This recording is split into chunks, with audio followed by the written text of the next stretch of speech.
இறைவனுடைய திருவடிகளை என்னுடைய மனமொழிமைகளால் வணங்கி சின்மயா குருவினுடைய பாதாரவிந்தங்களிலே என்னுடைய பணிவார்ந்த வணக்கங்களை சமர்ப்பித்து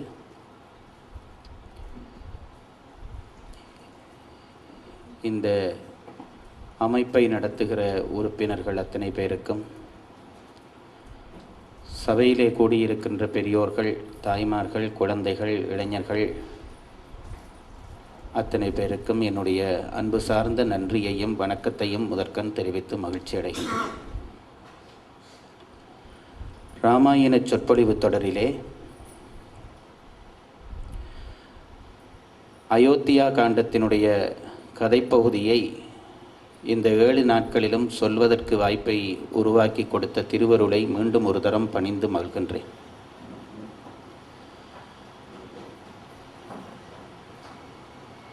முன்னுரை இல்லாமலே சொற்பொழிவை ஆரம்பிக்கும்படி உத்தரவிட்டிருக்கிறார்கள்.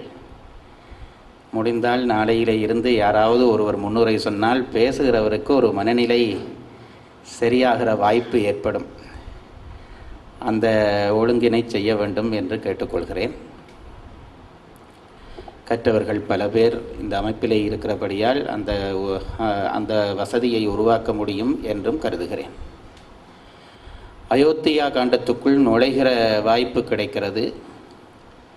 ஒரு மாலை பொழுது அயோத்தியிலே ஒரு பெரிய அரண்மனை, அது தசரத சக்கரவர்த்தியினுடைய அரண்மனை. அந்த அரண்மனையிலே சற்று கவலையோடு ஒரு ஆசனத்திலே அமர்ந்திருக்கிறான் தசரதன். அவனுடைய கவலைக்கு காரணம் என்ன? மாலை பொழுதிலே தன் கடமைகளை முடித்துக்கொண்டு நிலைக்கண்ணாடிக்கு முன்னாலே போய் நின்ற தசரதனுக்கு ஒரு அதிர்ச்சி காத்திருந்தது. அந்த அதிர்ச்சி என்ன என்று சொல்வேன் என்று கூறி நேற்றைய உரையை நிறைவு செய்திருந்தேன். ஏதோ ஒரு மர்மக்கதை சொல்வது போன்ற ஒரு பிரமையை உருவாக்குகிற முயற்சி, அவ்வளவுதான். இதிலே அப்படி ஒன்றும் பெரிய பிரம்மாண்டமான அதிர்ச்சிகள் காத்திருக்கப் போவதாக நீங்கள் நினைக்க வேண்டாம் என்பதை முன்னுரையாக சொல்லிக்கொண்டு, அந்த கண்ணாடிக்கு முன்னாலே நின்று தசரதன் தன்னை பார்க்கிறான். அப்படி பார்க்கிற பொழுது அவனுக்கு ஒரு அதிர்ச்சி காத்திருந்தது என்றேன். என்ன அதிர்ச்சி என்றால் வேறொன்றும் இல்லை. முதலாக கண்ணாடியிலே பார்க்கிற பொழுது அவனுடைய கண்ண ஓரமாக ஒரே ஒரு நரைமயிர் மெல்ல தலைத்திருந்ததை தசரதன் கண்டான். இதுதான் அதிர்ச்சி. இது எல்லாருக்குமே ஏற்படுகிற அதிர்ச்சி தான். ஒரு குறிப்பிட்ட வயதிற்கு மேலே இந்த நரை, திரை, மூப்பு என்பவற்றை சந்திக்கிற பொழுது இயற்கையோடு பொருந்தாமல் வாழ்ந்தோமானால் அதிர்ச்சிப்படத்தான் வேண்டி வரும். ஆகவே தசரதன் பேரதிர்ச்சி கொண்டது இந்த நரை கண்ட பயத்திலே அல்ல. அவனுக்கு அந்த நரை கண்ட உடனே ஒரு ஞானம் உதித்தது. கண்ணாடியிலே போய் பார்க்கிறான், தன் தோற்றத்தை பார்க்கிறான். அப்படி பார்க்கிற பொழுது கண்ண ஓரமாக ஒரு நரை வந்திருக்கிறதா. எப்பொழுதும் நரை தொடங்குகிற இடம் பெரும்பாலும் இங்கே தான் தொடங்கும். ஆரம்பத்தில் ரொம்ப அழகாக இருக்கும். அந்த நரையை ஏற்றுக்கொள்ள தெரிய வேண்டும். நான் அதை நினைத்து வியப்பதுண்டு. தீங்கிழை ராவணன் செய்த தீமைதான்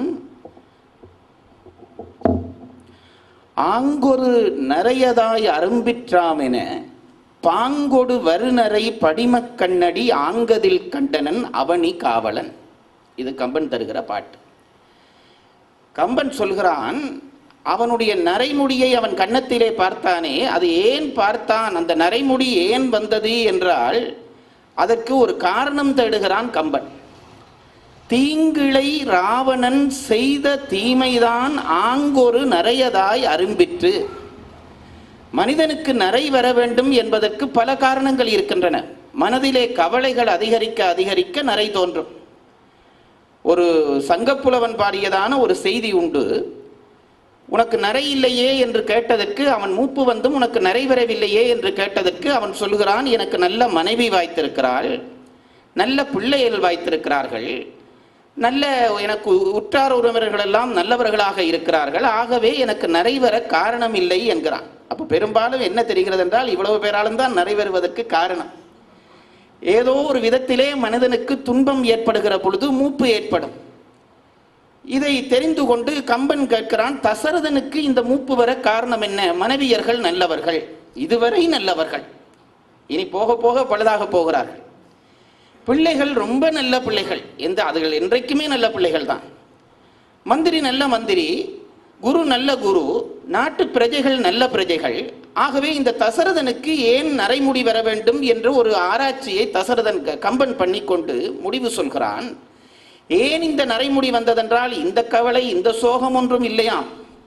இலங்கையிலே ராவணன் என்ற ஒருவன் இருந்தான், அவனுக்கு காலம் பிழைக்க தொடங்கியது, தசரதனுக்கு நரை வந்தது என்று. புராணங்கள் ராமாயண கதைகளை விரித்து சொல்லும். ராவணன் அப்படி சொல்லப்பட்ட கதைகளிலே ஒரு கதை, புராணங்களிலே வரக்கூடிய கதை. ராவணன் எல்லா தேவலோகத்தையுமே வெற்றி பெற்று தன்னுடைய நாட்டை ஆண்டு கொண்டு வருகிறான். தேவர்களும் அவனுக்கு அஞ்சுகிறார்கள்.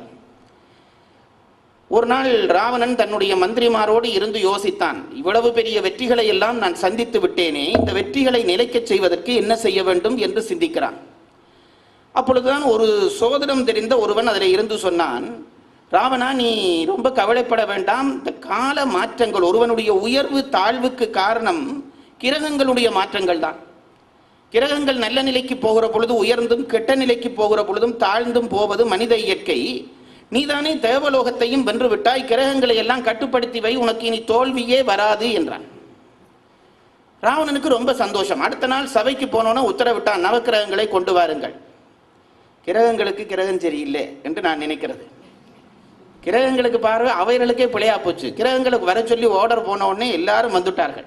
9 கிரகங்களும் தலைகுனிந்து ராவணனுக்கு முன்பு அஞ்சி நிற்கின்றன.